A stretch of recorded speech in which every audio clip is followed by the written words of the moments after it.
Nancy Hines Glazer with a unique All Art All the Time offering today. We're out on site of a special event through St. Barnabas Hospital, Hospice Services, and I'm here with Spiro Vallis. Hello, Spiro. How you doing? I'm so excited because I've been hearing and reading about your Superheroes for Hospice for a couple of years. We had you on our studio one time, or we had someone, one of your artists, one of the comic artists, Paul Castiglia, who we're going to talk to in a minute, talk about what it meant for him as an artist to participate. Now I'd like a little history about how you started Superheroes for Hospice. It's kind of convoluted, but three things happened. I always like having a volunteer activity for myself since I'm a volunteer coordinator with the hospice. And that usually entails some fundraising thing because that's not part of my job description. So the first project I did was music CDs, and that was coming to an end because people don't buy CDs anymore. At the same time, my sister sold our house of where we grew up in, where I was storing my comics. And so you were a comic fan, so it started with your own passion then. Right. I was a comic fan, but I was away from it for like 15 to 20 years. And so then I get all these boxes and like, oh, what am I going to do with all these boxes? I wanted some, but about half of them I didn't want. And so I was like, well, what am I going to do? I don't really want to do the eBay thing. I don't want to sell them to a dealer for pennies. So, and then I heard the commercial 1-800-CARS-FOR-KIDS. And I was like, if people donate cars, why wouldn't they donate comic books? And so all that kind of got jumbled up and made me think, well, why don't I do Superheroes for Hospice? And so I got the okay from the development director and the executive director, and that was really Christmas time 2008. 2009 it was announced publicly and through the system, and summer of 2009 we did our first show. And it's building ever since, because I know I've had people, I got the word by email, and it's taking some blasts out there, and you've gotten more in depth with that as well. But I want to thank you because I think it's the sign of the creative mind who can take something that's their passion and turn it into an endeavor that means something to many people. And so the money raised goes to support your hospice programs, both in hospital as well as in home, or is it primarily in hospital? Most of our care is actually in private homes or nursing facilities. We only have a few points of our patients that are in an actual medical facility, hospital. And have they been happy so far? I bet they're just happy as they could be with the effort. Oh yeah, we've raised $15,000 so far, and so they were happy and honored me with a cake with my face on a Superman body. So it was very fun to be surprised with that, and it showed that they, are watching what I'm doing. So. And what are you holding in your lap? Because we're going to go out and see some of the buzzing going on out there. What's that? It's Too Much Coffee Man. That's something I had stumbled on towards the end of my time collecting, and just funny stuff, and I happen to drink too much coffee, so I relate to the character. Well, it's the only way you get things done, right? Thank you so much for letting us share today. And we're going to be talking to some artists and watching them sign cartoons. We thank you for something very important. Thank you. It was a pleasure. And now we're going to go and talk to one of our artists. And now I'm here with one of the amazing comic artists extraordinaire, Paul Castiglia. Hello, Paul. Hi, how are you today?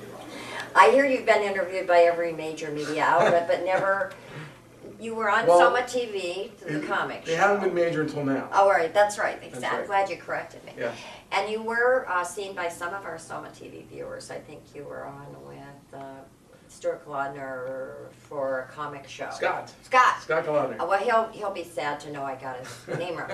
But if I remember mine, I'm in good shape. So there you go. Here we are. You're on site here at the Superheroes for Hospice, and what I wanted to do is have you tell our viewers a little bit more about your history and why you're so committed to this? This is your third year here, correct? Yes, yes, Okay. I've been doing it since 2009, and basically I've been in the comics business for quite a while. I've been working in comics for 22 years, writing comics, editing comics, promoting comics for a variety of publishers, Dark Horse, DC, most notably Archie. And my wife saw a notice on the internet about the first Superheroes for Hospice event that was taking place here at the hospice, and she said, this is really something that would be worth your while to get involved with. So I contacted Spiro Ballas, who runs the show and created it, really, from the hospice. And he said, sure, if you want to come down and be a guest and sell some of your comics and give the proceeds to charity, I'd be happy to have you. And from there it grew to the point where Spiro now also turns to me to help get other creators to come to the show. He calls it being the creator coordinator, and also to promote. So I've really done what I can to get the word out on TV, through the internet, press releases, the whole gamut. And it's real important to me, because in my life I've known a lot of people, family members and friends, who have suffered from cancer, and quite a few that passed away. And it goes deep with me. I mean, I've had friends who lost their young daughter to cancer. I've had young cousins that died from cancer. And it really touches me that there are people who help out with hospice and volunteer to help those who are ill as well as their families during these difficult times. So I can't do enough to help the charity. And so you're a volunteer. You're a volunteer ambassador for hospice using comics as Yes. your medium. I want to thank you. Show us one of yours. Oh, sure. because This is a book collection of Archie's Weird Mysteries. It was a series I wrote for Archie. We did 34 issues altogether, and some of the best stories have been collected now into a paperback. And it's a lot of fun. It's the familiar cast of Archie Comics teens, but put into unfamiliar scenarios where they meet up with ghosts and monsters and aliens and Bigfoot and things like that. So it's a lot of fun. It's kind of taking an X-Files approach, but with sort of an Abbott and Costello meet Frankenstein mentality, because it has a lot of humor in it, in addition to the adventure and the scares and all that type of stuff. And the creative process. So you're but you know why I like it is it's historic. So Archie, you know, I just really didn't like Veronica. Ah. So growing up, most of us have that memory of which one we liked, you know, Sure. and I just think it's neat that you brought it to the newer generation of kids by taking the past and merging it and doing it for something so important. I want to thank you, Well, thank artists, really. And we'll be out there looking at you out on the floor, Excellent. signing and selling. And I encourage everybody, the Superheroes for Hospice happens quite a few times a year. It happens here at the hospice headquarters. Also sometimes happens in other locations. You can go to the St. Barnabas site and find out all about this charity, and I really encourage everybody to come out and support it as the years go on. Thank you. Thank you so much, Paul. Really appreciate it. Thank you. And here we are with another artist. I understand the man of the hour, the big name here at Superheroes for Hospice, Rick Parker from Maplewood. And I've been following your career for a couple of years and love you and love your kooky, crazy work. So I want to know why you're here today at Superheroes for Hospice, Rick. You're everywhere, so you could be anywhere, but why are you here today? Well, you know, I don't want anybody to think that I'm here for any other reason other than because I think it's a great cause. I think, you know, a few years ago I came to the conclusion that you should try to do everything you can to help other people. And I think that there are a lot of people here, you know, who probably are, you know, have a difficult life, and anything that we could do that might make their lives a little bit more tolerable, I think we are obligated to do that. And I know that Spiro Ballas has been doing this show for a couple of years, and he's raised a lot of money, and I heard about it in the past, but I wasn't really sure, you know, where it was or who he was or what was going on, but here I am today, and I'm happy to be here, and I hope that we can raise a lot of money for this excellent cause. And why are you the man of the hour? Well, we have Beavis and Butthead, you're most famous, but you don't like to talk about it. Cartoon, that was an animation. I don't mind talking about it. It's Well, all right. sometimes you do. So Well, it depends on how yeah. you're feeling. So today Yeah. you're happy about it. Well, I'd like to, to I'd like people to be interested in my own creations. And since I did Beavis and Butthead, I've done a number of things on my own.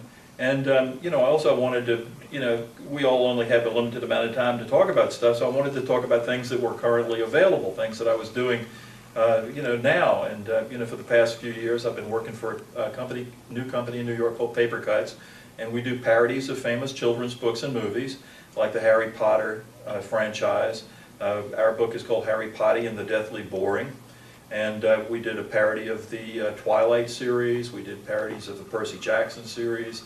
Just finished the Hunger Games parody, which is called The Hunger Pains, and that comes out next spring. So I like to talk about things that are, you know, that are currently going on. But I'm very happy, you know, to have been the artist of Beavis and Butthead comic book, which was one of the most popular comic books in the country about 15 years or so ago. But people want to know what's happening now, so you know, I want to tell them what's happening now. Well, and what are you doing now? You're doing some of the spoofs that are a Mad Magazine style, but not Mad Magazine. Our books are, you know, I was heavily influenced by Mad Magazine when I was a kid. It was a world-changing experience for me in 1957 or 1958 when I picked up my first copy and I saw that. And I loved what Harvey Kurtzman and Will Elder were doing. And I've tried to sort of style myself in that tradition. And you know, it was just so much fun for me to think of everything that I could possibly cram into the picture that might make it a little bit more enjoyable. Because in comics, you know, people don't move on to the next panel until they're ready to. Well, it's different from, you know, film or television or movies. Film or movies. Yeah, is there any difference between that? But no, in those pictures you sit still and the images go by and you just sort of take it in. But yes. In comics, you don't move your eyes to the next frame until you're ready. So I thought, well, let me put as much you know, fun in there as I possibly can, which is what Harvey and Will did. They call that chicken fat.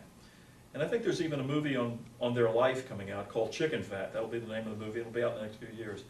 But you know, so I've styled myself after that. And I loved Mad Magazine in the 50s when I was a kid growing up.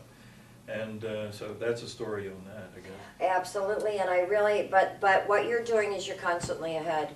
You constantly stay forward, but you also do homage by doing your own pieces. So I want to thank you for being here and being Thank you, Nancy. The big star, as I've been told by some of the other cartoonists. Well, And thanks for joining us. They don't know what again. they're talking about. Well, I'll have to talk to Anyway, them about it. thank you. You so much. Thank you, Appreciate Nancy. it. Okay, so in spite of all the excitement and moving around on the comic book floor, I have pulled another wonderful artist by the name of Erica Schultz, who's given women a chance in the cartoon world, correct? I'm in trying. the comic world. I'm So trying. tell us, Erica, you're in New York now. Yes. You work at a studio there. I work as an artist at a studio in New York. I'm actually a writer on this comic book, but I do work as an artist at a studio in the city, yeah. And how is it you decided to be part of Superheroes for Hospice, or how did you get found and contacted and agree to do this? I actually, I had spoken to a couple of people that I had met at the spring convention in May, and I bumped into Spira there, and he said, hey, you're a creator, would you, you know, because I had my books out, and he says, you're a creator, would you like to do this? And I said, sure, I could always use karma points. Karma points are good. Yes. Well, and I'll tell you, you talked to me about your chance meeting with your artist, Vicente Alcazar. Yes. Yeah, and that, so you've already gotten some good karma coming back. You must have been I'm good in your hoping, former knock life, on, right? knock on wood, I'm hoping.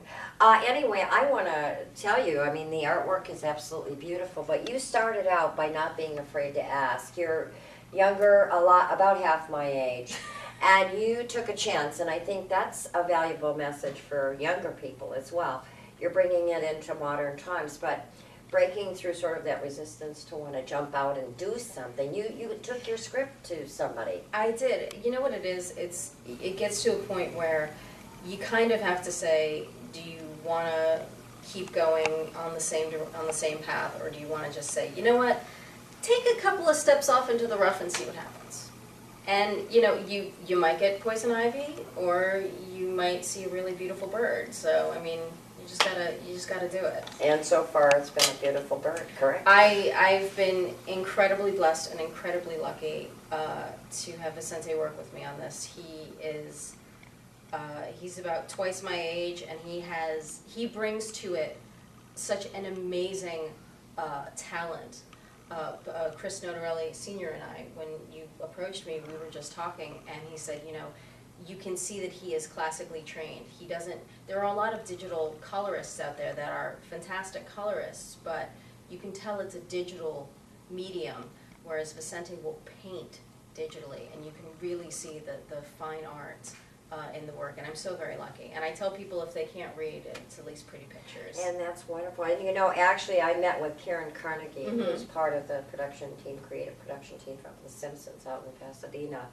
And she was a art student of my husband's, who's been teaching wow. for 40 years. But there's that sense that somebody picked it up and went with it and went a new direction. Do you have anybody you credit for having the guts to do this? Your mom, your dad, and your art teacher? I would say I credit my parents. Sort of taught me to be an incredibly independent and strong person, and I would say my grandmother, who's this crazy Italian old lady, she's probably the most independent person I know. So had I not had those people, and you know, and I have a lot of faith in I guess the universe sort of pushing things forward. I think the universe provides if you allow it to. Well, thank you for providing to our universe Thank you today. very And we're going to have a chance to have one more interview or so and walk around and see what's happening. And thanks Thank a you lot so for your very time. much. Appreciate it. It was a and thanks pleasure. for Thank women. you. Thanks for doing this for women and young girls. I and hope it inspires other people to do it. absolutely. Thank you. Thank you Appreciate very it. much. And another artist, another comic book artist, Mark Mariano is here from Clifton as part of the Superheroes for Hospice. And tell us a little bit in a hurry why you got started, how you got started. You're self-published, Yeah, so that's a whole new world for.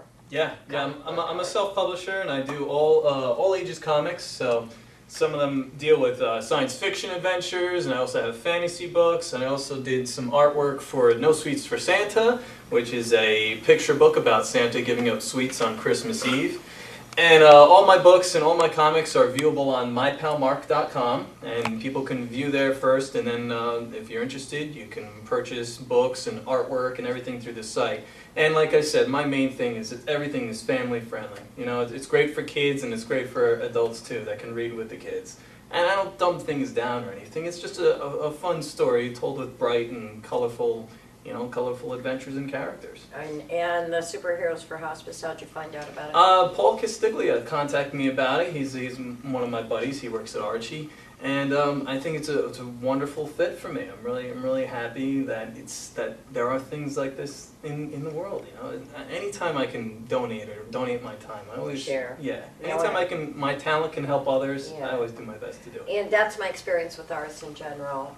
Their hearts are the size of the state of Nebraska or Texas or whatever state you want to say, because in general, in order to be an artist, you have to sort of channel that humanity Oh, absolutely. all the way. So we want to thank you, and thank you for keeping comics alive for younger people Yes, as well. thank you so much. And I was just saying, I didn't like Veronica. I've never given up, and that was part of the Archie years. But it's okay, I'm sort of learning to accept her Gotcha. foibles. But we thank you so much for joining us. Thanks for having and thank me. you for keeping it going. And here we are with somebody who's not only been a donator, but a buyer, who came with an impressive list. So tell us who you are and why you're here at Superheroes for Hospice. My name is Tom O'Rourke. I've been to every sale here. This is a great place for bargains on comic books if you're a collector. And how many years? You've been doing this since you were 10? Yes, I've been collecting since 1976 is probably when I got my first book. And I've been collecting ever since. I have 15,000 comic books at this point.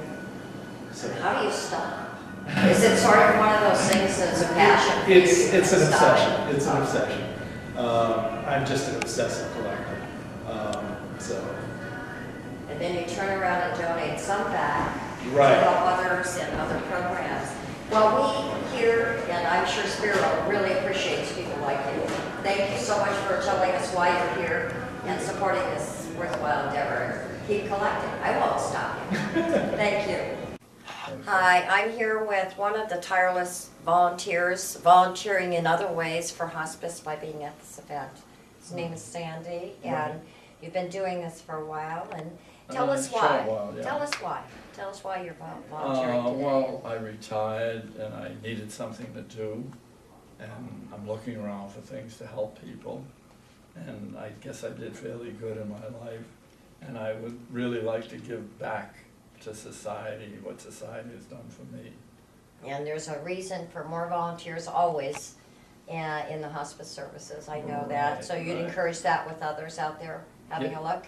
Yes. I want to thank you so much for that. Let me shake My your hand. pleasure. Because Okay. even here at the comic book sale, you're volunteering and coordinating, and we really appreciate it, because it's a gift. My Thank pleasure. you so much, You're Sandy. welcome, you're welcome. Well, that's it. We've had an amazing day here at Superheroes for Hospice. They hold it several times a year to benefit St. Barnabas Hospital, hospice services, and palliative care. Thanks for joining us. And the next time you pick up a comic book, think of the special Superheroes for Hospice events. Thank you.